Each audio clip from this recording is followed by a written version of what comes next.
अलिकति थ्योरिटिकल कुराहरुमा गए यो लास्ट सेसनमा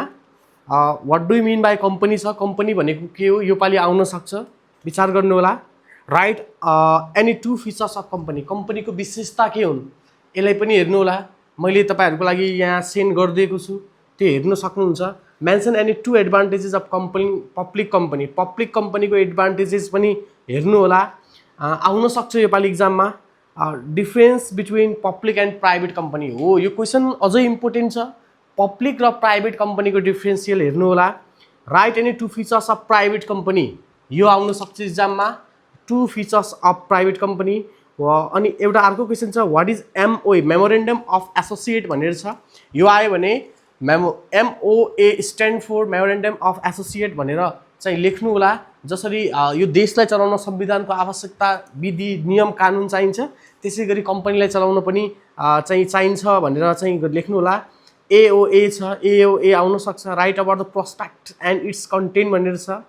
अनि write the document are used by public company limited भनेर क्वेसनहरु रहेका छन् क्वेसन नम्बर 1 मा आउन सक्ने सम्भावित प्रश्नहरु यिनै हुन् क्वेसन नम्बर 2 मा आउन सक्ने क्वेसनहरु write the meaning of shares भनेर आउन सक्छ नेपाली एक्जाममा क्वेसन नम्बर 2 मा what is the equity share and preference share भनेर आउन सक्छ यो पालि क्वेसन नम्बर 2 मा पेपरमा right of the preference share holder भनेर आउन सक्छ 2083 को एक्जाममा difference between equity and preference share any two भनेर आउन सक्छ 2083 को एक्जाममा यसलाई हेरेर जानु होला write the meaning of calls in arrear and calls in advance calls in arrear र एडभान्स भनेको के हो यो पालिको एक्जाममा यो पनि आउन सक्ला write about authorised share capital and registrar capital भनेर आउन सक्छ write about the issue called and subscript capital भनेर पनि आउन सक्छ र क्वेसन नम्बर 3 मा what is final account write short note on income statement what is trading profit and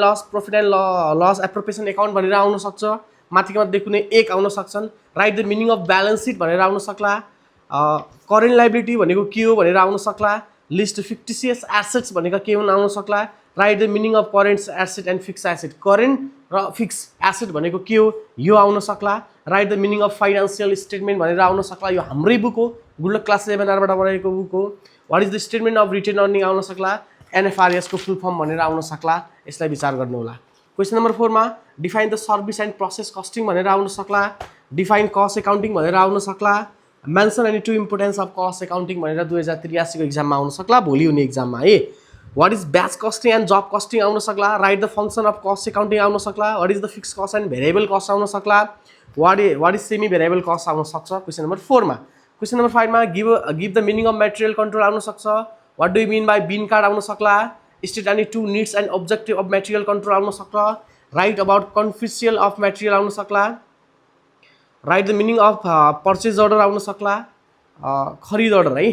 त्यसपछि what is the periodic inventory and perpetual inventory system भनेर यो पालिको एक्जाममा आउन सक्ला क्वेसन नम्बर 6 मा what is the piece rate and time rate system आउन सक्ला state any two disadvantages of piece rate system and time rate system आउन सक्ला state any two advantage of piece rate and time rate system आउन सक्ला advantage and disadvantage दुवै भयो है what is labour cost भन्ला explain the about the time card भन्न सक्ला तपाईहरु मजाले बनाउन सक्नुहुन्छ है classify overhead according to elements भनेर यो पालिको एक्जाममा आउन सक्ला write the meaning of absorption of overhead भनेर आउन सक्ला clarify the meaning of allocation of overhead भन्न सक्ला classify overhead cost according to control भन्न सक्ला write the meaning of fix asset भन्ला variable and semi variable overhead भन्ला classify the overhead on the basis of function भनेर यो पालिको एक्जाममा आउन सक्ला क्वेसन नम्बर 8 मा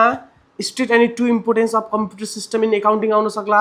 state any two advantage of computer system in accounting भनेर आउन सक्ला write the meaning of computer accounting आउन सक्ला write the elements of computer in accounting र कम्प्युटर सफ्टवेयरको एकाउन्टिङ सफ्टवेयरको बारेमा यो पालि आउन सक्ला है क्वेसन नम्बर 9 मा एडजस्टेड इन्ट्री भनेर आउला म यसको इन्ट्रीको पुरै चाहिँ तपाईहरुलाई चाहिँ सोलुसन सेन्ड गर्दिनेछु